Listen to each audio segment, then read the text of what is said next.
Simulan natin ang ating pagdiriwang sa ngalan ng Ama at ng Anak at ng Espiritu Santo. Amen. Ang pagpapala ng ating Panginoong Hesukristo, ang pag-ibig ng Diyos Ama at ang pakikipagkaisa ng Espiritu Santo naway sumainyong lahat. At sumaiyo rin. Mga kapatid, ngayong araw na ito atin pong ginugunita si San Jeronimo, isang pari at pantas ng ating simbahan. Upang tayo'y maging marapat gumanap sa banal na pagdiriwang, aminin muna natin at pagsisihan ang ating mga kasalanan. Inaamin ko sa makapangyarihang Diyos At sa inyo, mga kapatid, na lubha akong nagkasala sa isip, sa salita at sa gawa, at sa aking pagkukulang. Kaya'y sinasamo ko sa mahal na Birheng Maria, sa lahat ng mga anghel at mga banal, at sa inyo, mga kapatid, na ako'y ipanalangin sa Panginoong ating Diyos. Kaawaan tayo na makapangyarihang Diyos, patawarin tayo sa ating mga kasalanan at patnubayan tayo sa buhay na walang hanggan. Amen. Panginoon, kaawaan mo kami. Panginoon, kaawaan mo kami. Kristo, kaawaan mo kami. Kristo, kaawaan mo kami. Panginoon, kaawaan mo kami. Panginoon, kaawaan mo kami. Manalangin tayo. Ama naming makapangyarihan, iginawad mo sa paring si San Jeronimo ang matamis at buhay na pag-ibig sa banal na kasulatan. Ipagkaloob mong ang iyong sambayanan ay lubos na magkasalo-salo sa iyong salita at makatagpo rito ng batis ng buhay sa pamamagitan ni Jesucristo kasama ng Espiritu Santo magpa sa walang hanggan. Amen. Magsiupo na po ang lahat. Pagbasa mula sa aklat ni Nehemias. Noong mga araw na iyon, unang araw ng ikapitong buwan ng taon, nagkatipon ang lahat ng Israelita sa Jerusalem, sa liwasang bayang nasa makapasok ng pintuan patungo sa tubig. Hiningi nila kay Ezra ang aklat ng kautusan ni Moises na ipinatutupad ng Panginoon sa bayang Israel. Si Ezra ay isang saserdote at nalubhasa sa kautusan na sinugo ng Panginoon ng panahon ni Moises. Kinuha nga ni Ezra ang aklat. Dinala niya ito sa kapulungang binubuo ng mga lalaki, babae, at mga batang may sapat ng gulang at pangunawa. Mula sa umaga hanggang sa tanghali, binasa niya ang kautusan sa harapan ng mga taong natitipon sa liwasang bayan. Ang lahat naman ay nakinig na mabuti. Siya ay nakatayo sa isang entabladong kahoy na sadyang itinayo sa pagkakataong iyon. Si Ezra ay nakikita ng lahat sapagkat mataas ang kanyang kinatatayuan. Ang lahat ay tumayo nang buksan niya ang aklat. Purihin ang Panginoon, ang dakilang Diyos, ang wika niya. Ang lahat ay nagtaas ng kanilang mga kamay at sumagot, Amen, Amen. Pagkatapos, nagpatira pa sila bilang paggalang sa Panginoon. Binasa ni Ezra ng maliwanag ang batas na ito ng Diyos na ipinaliwanag na mabuti ang kahulugan. Nang malaman ng mga tao ang dapat nilang gawin ayon sa kautusan, nabagbag ang kanilang kalooban, ano pat sila'y napaiyak. Ang araw na ito ay dakila sa Panginoon na inyong Diyos, wika ni Nehemias at Ezra at mga Levita. Nakikinig ang mga tao at umiiyak nga, kaya't sinabi nila, "Huwag kayong umiyak." Wika pa nila, Umuwi na kayo at magdiwang. Ang walang pagkain at inumin ay bahaginan ng mayroon, sapagkat ang araw na ito'y dakila sa Panginoon. Ang kagalakang dulot niya ay magiging kalakasan ninyo. Ang mga tao'y inaliw ng mga Levita at pinatahimik ang mga ito. Wika sa kanila, walang dapat malungkot sa inyo, sapagkat ang araw na ito ay banal. Umuwing masaya ang lahat upang magdiwang. Kumain sila at uminom at binahaginan naman ang wala. Silang lahat ay nagdiwang sapagkat nauna nga nila ang ipinaliwanag sa kanila. Ang salita ng Diyos. Salamat sa Diyos. Ating kabutihat lugod ay nasa loobin ng Diyos. Ating kabutihat lugod ay nasa loobin ng Diyos. Ang batas ng Panginoon ay batas na walang kulang. Ito'y utos na ang dulot sa tao ay bagong buhay. Yaong kanyang mga batas ay mapagtitiwalaan. Nagbibigay ng talino sa pahat ang kaisipan. Ating kabutihat lugod ay nasa loobin ng Diyos. Ang tuntuning ibinigay ng poon ay wastong utos. Liligaya ang sinuman kapag ito ang sinunod. Ito'y wagas at matuwid pagkat mula ito sa Diyos. Pangunawa ng isipan, yaong bungang idudulot. Ating kabutihat lugod ay nasa loobin ng Diyos. Yaong paggalang sa poon ay marapat at mabuti. Isang banal na tungkulin na iiral na parati. Pati mga hatol niya'y matuwid na kahatulan. Kapag siya ang humatol, ang pasiya ay pantay-pantay. Ating kabutihat lugod ay nasa loobin ng Diyos. Ito'y higit pa sa ginto na maraming nagnanais. Higit pa sa gintong lantay na ang hangad ay makamit. Matamis pa kaysa pulot, sa pulot na sakdal tamis. Kahit anong pulot, ito na dalisay at malinis. Ating kabutihat lugod ay nasa loobin ng Diyos. Magsitayo po ang lahat.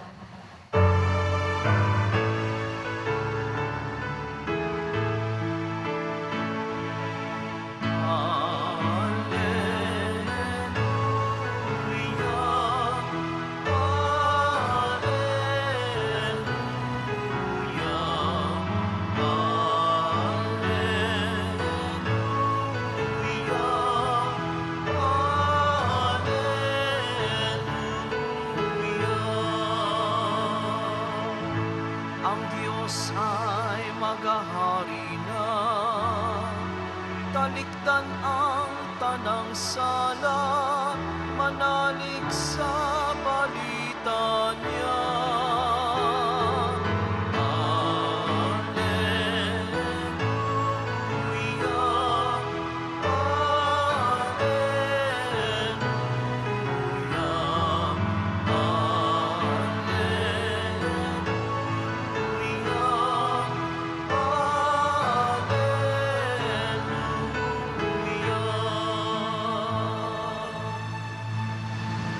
Sumainyo ang Panginoon. At sumayo rin. Ang mabuting balita ng Panginoon ayon kay San Lucas. Papuri sa iyo, Panginoon.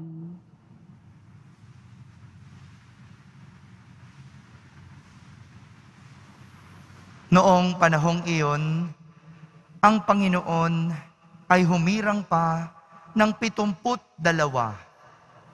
Pinauna niya sila ng dala-dalawa sa bawat bayan at pook na pupuntahan niya.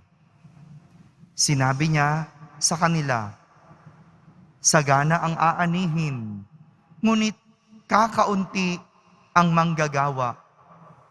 Idalangin ninyo sa may-ari na magpadala siya ng mga manggagawa sa kanyang bukirin. Humayo kayo. Sinusugo ko kayo parang mga kordero sa gitna ng mga asong gubat.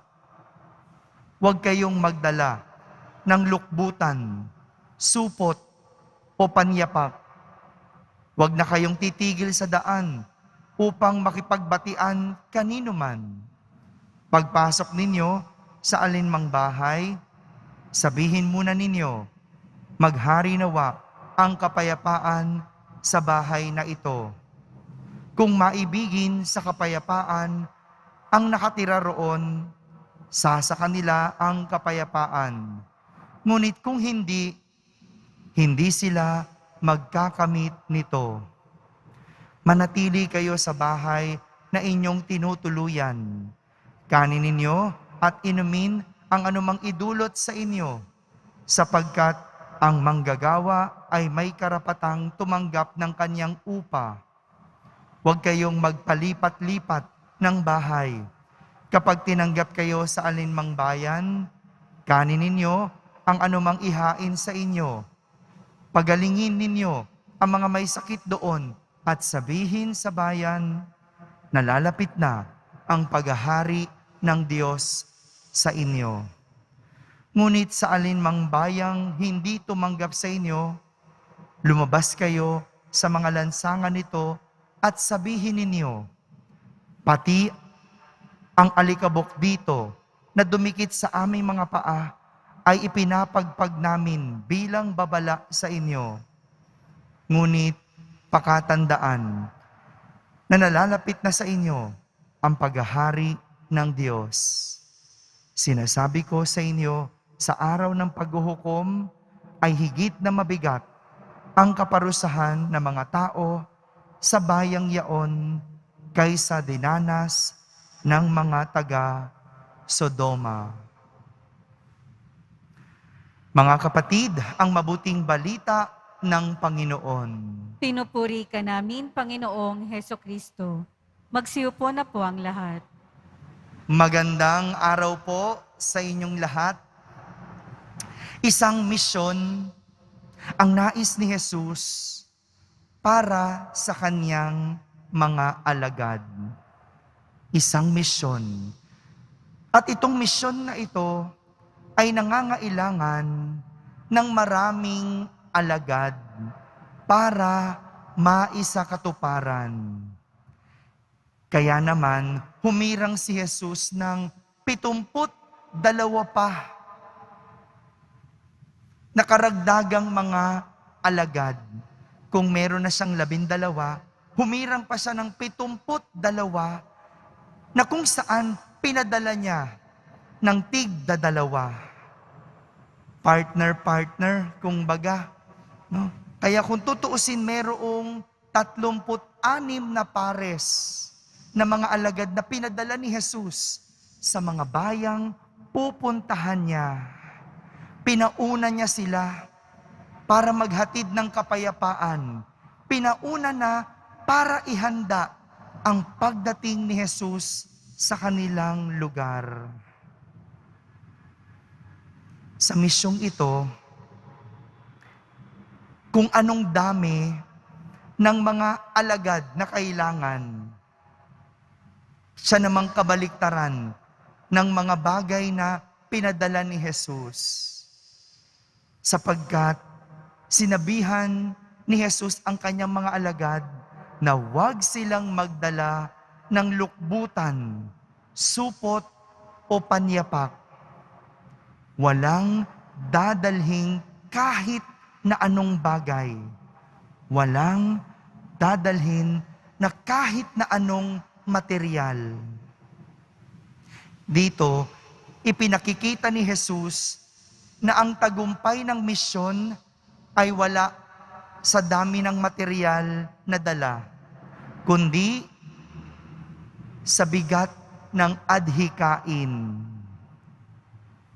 Ang misyon ay hindi tungkol sa material na dala, kundi sa iyong adhikain o sa Ingles, advocacy. Walang silbi ang iyong misyon kung wala ka namang adhikain. At ang adhikain ni Jesus at ng kanyang mga alagad ay magdala ng kapayapaan, magpalaganap ng kapayapaan. Ito yung kanilang misyon, ang dalhin ang kapayapaan sa iba't ibang lugar. Kaya hindi niya sila pinapadala ng anumang bagay, dahil ang kailangan nilang dalhin, ang kanilang adhikain na magpalaganap ng kapayapaan. Kung titignan natin sa ating mga sariling buhay, madalas nakatuon ang tao sa mga material na bagay. Kaya nga, importante sa atin ang mga material.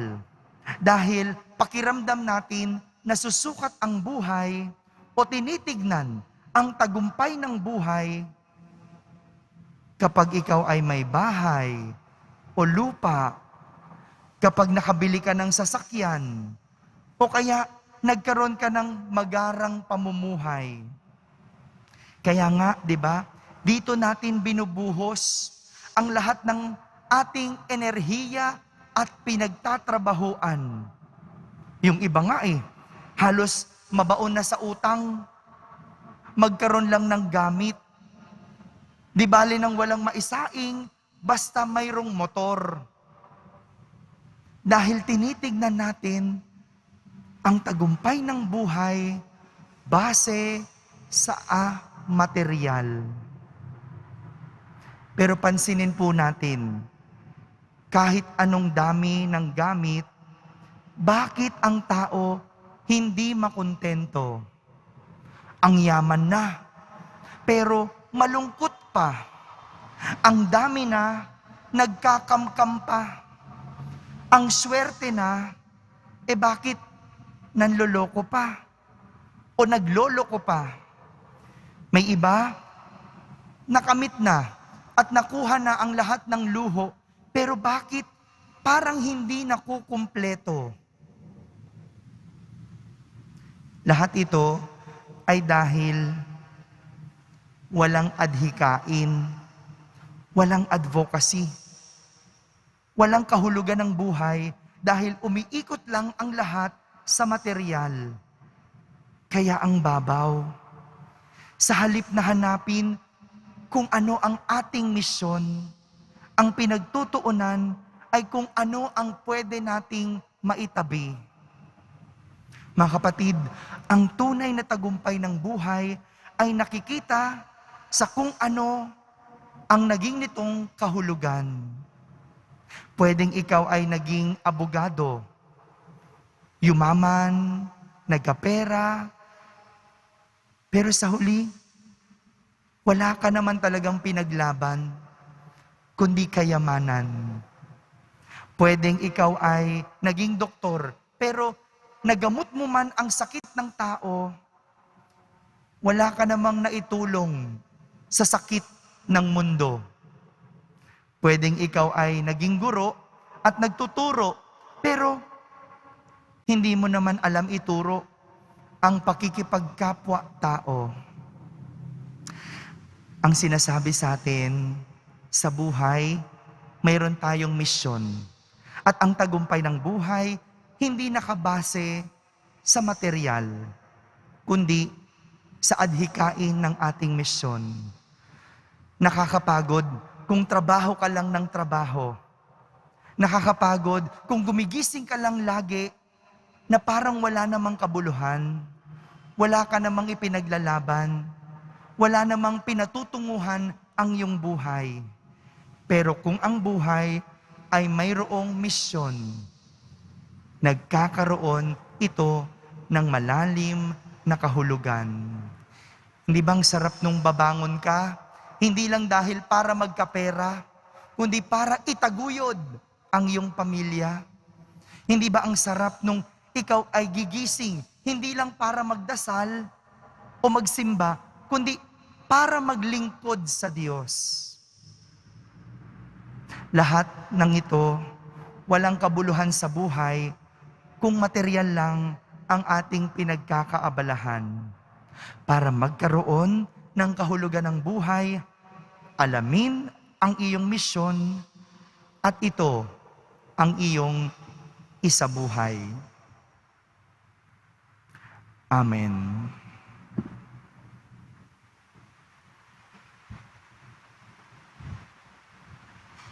Magsitayo po ang lahat. Minamahal kong mga kapatid, lumapit tayo sa Panginoon ng ani at ipanalangin natin ang mga pangangailangan ng simbahan at ng buong mundo. Ating sambitin sa bawat panalangin, basbasan mo ang aming pagpapagal o Panginoon. Basbasan mo ang aming pagpapagal o Panginoon. Ang lahat ng sumasampalataya naway maging mulat na tinawag ng Diyos sa pagpapalaganap ng kanyang kaharian ng kapayapaan sa daigdig. Manalangin tayo. Basbasan mo ang aming pagpapagal o Panginoon. Tayo naway maging mulat sa ating bukasyon na magpahayag ng mabuting balita ng kaligtasan sa ating pamayanan. Manalangin tayo. Basbasan mo ang aming pagpapagal o Panginoon. Ang mga magsasakang nagbubungkal ng lupa, naway biyayaan ng mabuting panahon at mayamang ani. Manalangin tayo. Basbasan mo ang aming pagpapagal o Panginoon. Ang mga may sakit at mga nahihirapan sa buhay, naway makilala ang Diyos na nagmamalasakit sa kanila sa pamamagitan ng pag-aaruga ng kanilang mga kapamilya. Manalangin tayo. Basbasan mo ang aming pagpapagal o Panginoon. Ang mga tapat na yumao na nagpagal sa buhay na ito, naway tumanggap ng makalangit na gantimpala. Manalangin tayo. Basbasan mo ang aming pagpapagal o Panginoon. Sa katahimikan, ating ilapit sa Diyos ang ating mga pansariling kahilingan.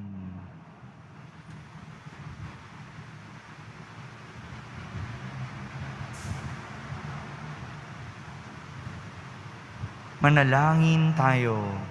Basbasan mo ang aming pagpapagal o Panginoon. Ama naming nasa langit, tulungan mo kaming makilahok ng masaya sa gawaing pagpapahayag ng iyong ebanghelyo sa pamamagitan ng halimbawa na aming ipinakikita sa aming buhay. Hinihiling namin ito sa pamamagitan ni Kristo na aming Panginoon. Amen. Magsiupo na po ang lahat.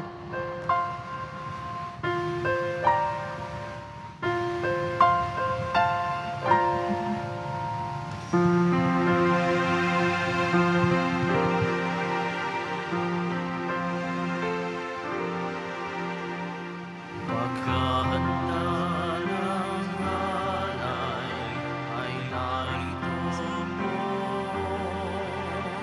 Ang alak at tinapay dala sa altar mo. Ano'y magiging kulay, di ko magkatawa. Aming tatanggapin ngayon, magbibigay buhay. Magsitayo po ang lahat. Manalangin kayo mga kapatid upang ang paghahain natin ay kalugdan ng Diyos amang makapangyarihan.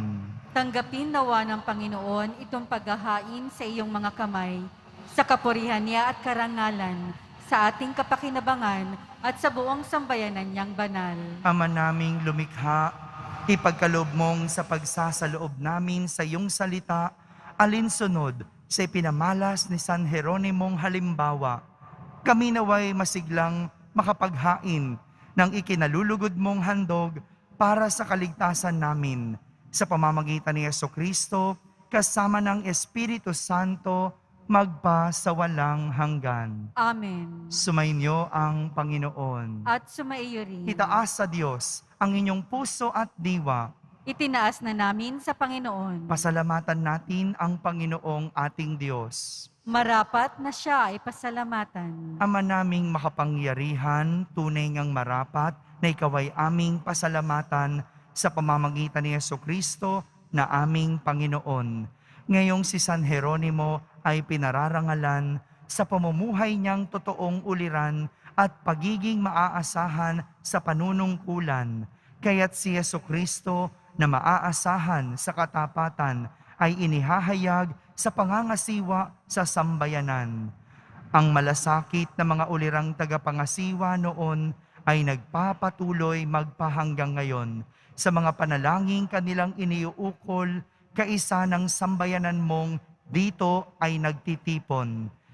Kaya kaisa ng mga anghel na nagsisiawit ng papuri sa iyo nang walang humpay sa kalangitan, kami nagbubunyi sa iyong kadakilaan. Santo, Santo, Santo, Panginoong Diyos ng mga hukbo, napupuno ang langit at lupa ng kadakilaan mo, o sana sa kaitaasan. Pinagpala ang naparirito sa ngalan ng Panginoon, o sana sa kaitaasan. Magsiluhod po ang lahat. Ama naming banal, ikaw ang bukal ng tanang kabanalan, kaya't sa pamagitan ng iyong Espiritu ay gawin mong banal ang mga kaloob na ito, upang para sa amin ay maging katawan at dugo ng aming Panginoong Hesukristo. Bago niya pinagtiis ang kusang loob na maging handog, hinawakan niyang tinapay, pinasalamatan kanya, pinaghati-hati niya iyon, iniyabot sa kanyang mga alagad at sinabi, "Tanggapin ninyong lahat ito at kanin, ito ang aking katawan na inihahandog para sa inyo."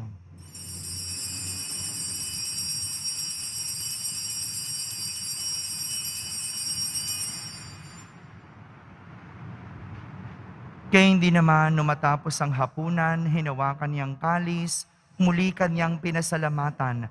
Iniabot niya ang kalis sa kanyang mga alagad at sinabi, "Tanggapin ninyong lahat ito at inumin. Ito ang kalis ng aking dugo, ng bago at walang hanggang tipan. Ang aking dugo na ibubuhos para sa inyo at para sa lahat, sa ikapagpapatawad ng mga kasalanan. Gawin ninyo ito sa pag-alaala sa akin."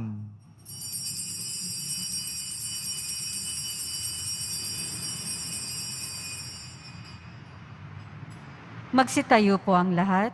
Ipagbunyi natin ang misteryo ng pananampalataya. Si Kristo'y namatay, si Kristo'y nabuhay, si Kristo'y babalik sa wakas ng panahon. Ama, ginagawa namin ngayon ang pag-alaala sa pagkamatay at muling pagkabuhay ng iyong anak. Kaya't inaalay namin sa iyo ang tinapay na nagbibigay buhay at ang kalis na nagkakaloob ng kaligtasan. Kami nagpapasalamat dahil kami iyong minarapat na tumayo sa harap mo para maglingkod sa iyo. Isinasamo namin kaming magsasalo-salo sa katawan at dugo ni Kristo ay mabuklod sa pagkakaisa sa pamamagitan ng Espiritu Santo. Ama, lingapin mo ang iyong simbahang laganap sa buong daigdig. Puspusin mo kami sa pag-ibig kaysa ni Francisco na aming Papa, ni Jose na aming Obispo at ng Tanang Kaparian. Alalahanin mo rin ang mga kapatid naming nahimlay nang may pag-asang sila'y muling mabubuhay. Gayon din ang lahat ng mga pumanaw. Kaawan mo sila at patuloyin sa iyong kaliwanagan. Kaawan mo at pagindapating kaming lahat na makasalo sa iyong buhay na walang wakas. Kaisa na mahal na Birheng Maria na Ina ng Diyos. Nang kabiyak ng puso niyang si San Jose, kaysa ng mga apostol ni San Jeronimo at ng lahat ng mga banal na namuhay dito sa daigdig ng kalugod-lugod sa iyo. May pagdiwang nawa namin ang pagpupuri sa kararangal mo sa pamamagitan ng iyong anak na aming Panginoong Hesukristo. Sa pamamagitan ni Kristo, kasama niya at sa Kanya, ang lahat ng parangal at papuri ay sa iyo, Diyos amang makapangyarihan, kasama ng Espiritu Santo, magpa sa walang hanggan. Amen. Sa tagubilin ng mga nakahagaling na utos at turo ni Jesus na Panginoon natin at Diyos, ipahayag natin ng lakas loob. Ama namin, sumasalangit ka. Sambahin ang ngalan mo, mapasa amin ang kaharian mo. Sundin ang loob mo dito sa lupa para nang sa langit. Bigyan mo po kami ngayon ng aming kakanin sa araw-araw at patawarin mo kami sa aming mga sala para nang pagpapatawad namin sa nagkakasala sa amin. At huwag mo kaming ipahintulot sa tukso at iadya mo kami sa lahat ng masama. Hinihiling namin kami iadya sa lahat na masama. Pagkalooban ng kapayapaan araw-araw, iligtas sa kasalanan at ilayo sa lahat ng kapahamakan. Samantalang aming pinananabikan ang dakilang araw ng pagpapahayag ng tagapagligtas namin, si Heso Kristo. Sapagkat iyo ang kaharian at ang kapangyarihan at ang kapurihan magpakailanman. Amen. Panginoong Heso Kristo, sinabi mo sa iyong mga apostol, kapayapaan ang iniiwan ko sa inyo. Ang aking kapayapaan ang ibinibigay ko sa inyo. Tunghayan mo ang aming pananampalataya at huwag ang aming pagkakasala. Pagkalooban mo kami ng kapayapaan at pagkakaisa ayon sa iyong kalooban, kasama ng Espiritu Santo, magpa sa walang hanggan. Amen. Ang kapayapaan ng Panginoon ay laging sumainyo. At sumaiyo rin. Magbigayin kayo ng kapayapaan sa isa't isa. Kapayapaan po para sa lahat.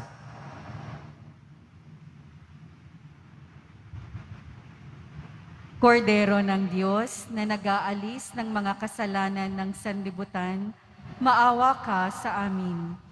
Kordero ng Diyos na nag-aalis ng mga kasalanan ng sanlibutan, maawa ka sa amin.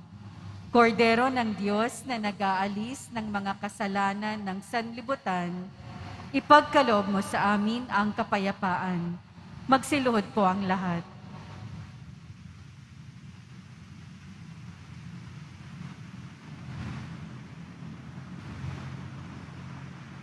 Ito ang kordero ng Diyos.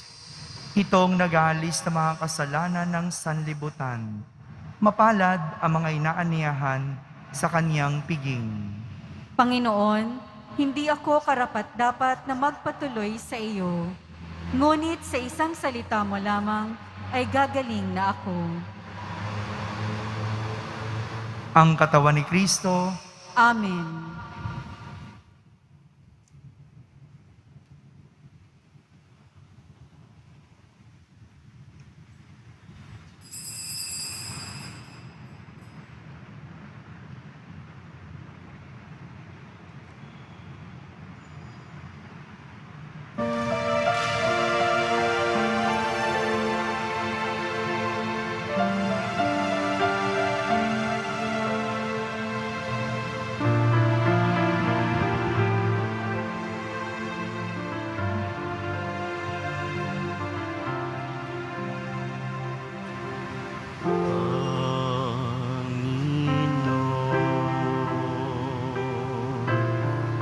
Turuan mo akong maging bukas palad. Turuan mo akong maglingkod sa iyo na magbigay ng ayon sa nararapat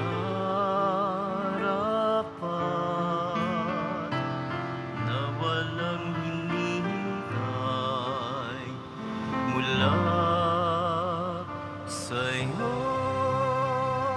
Na makibakang di inaalintana, mga hirap na dinaranas sa tuwina'y magsumikap na hindi humahanap ng kapalit na kaginhawaan.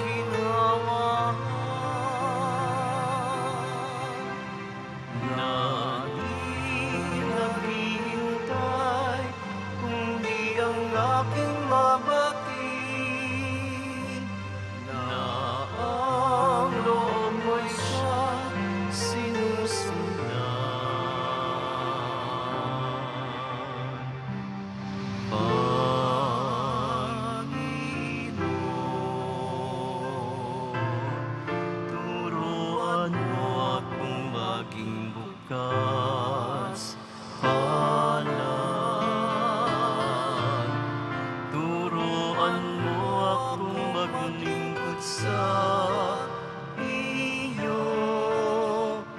na magbigay ng ayon sa nararapat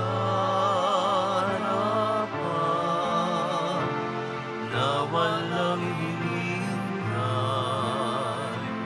mula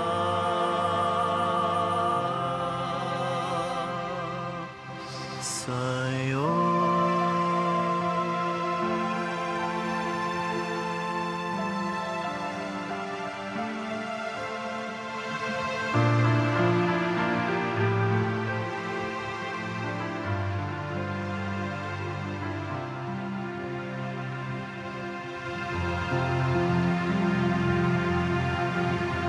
Magsitayo po ang lahat. Manalangin tayo.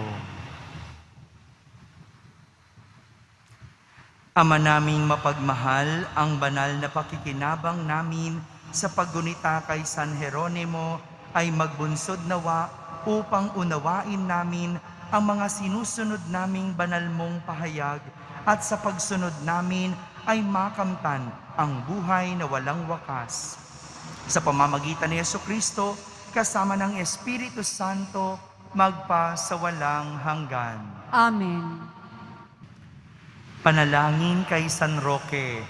Ating ipagdasal ang lahat ng mga may sakit at nahihirapan ngayong pandemic. Pagdasal po natin ang buong mundo, ang ating bansa, at higit sa lahat ang ating pamahalaan. O pinagpalang San Roque, pintakasi ng mga may karamdaman, lingapin mo po ang aming mga kapatid na nasa banig ng karamdaman. Ang iyong pamamagitan ay sadyang makapangyarihan na nung ika'y narito pa sa daigdig, marami ang gumaling dahil sa pag-antanda mo sa kanila ng kamahal-mahalang krus. Ngayong ika'y niluluwalhati na dyan sa langit, nananalig kaming ang iyong pamamagitan ay lubhang magaling. Ialay mo po sa Panginoong Diyos, yaring aming mga hinaing, at sa tulong po ninyo ay makamit ang kagalingan ng aming kaluluwa at katawan. Pakundangan sa mga hirap at sakit ng Panginoong Hesukristo at iyo pong mga panalangin. Amen. Senyor San Roque, panalangin mo po kami upang kami maiadya sa salot ng COVID-19 at sa mga karamdaman ng katawan at kaluluwa. Senyor San Roque, panalangin mo po kami upang kami maiadya sa salot ng COVID-19 at sa mga karamdaman ng katawan at kaluluwa. Senyor San Roque, panalangin mo po kami upang kami maiadya sa salot ng COVID-19 at sa mga karamdaman ng katawan at kaluluwa. Sumainyo ang Panginoon. At sumaiyo rin. Pagbabasbas ng Pong Yesus Nazareno. Mahal na Pong Yesus Nazareno, inihayag mo sa pamamagitan ng krus ang walang maliw na pag-ibig ng Diyos sa sangkatauhan. Pakinggan mong kahilingan ng iyong angkan na nagsusumamo sa iyo. Makamtanawan nila ang inyong katugunan at tanggapin ang kasagutan na may utang na loob na tinatanaw. Basbasan din po ninyo ang lahat na may karamdaman at nahihirapan. Sa pamamagitan ng bendisyon na ito, naway maalala nila ang mga pangako nila noon sa binyag na ikaw ang kanilang iibigin at pagdilingkuran bilang Panginoon magpa sa walang hanggan. Amen. At pagpalain kayo ng makapangyarihang Diyos, Ama, Anak, at Espiritu Santo. Amen. Tapos na po ang ating pagdiriwang, humayging taglay ang pag-ibig at kapayapaan ng Poong Jesus Nazareno. Salamat sa Diyos.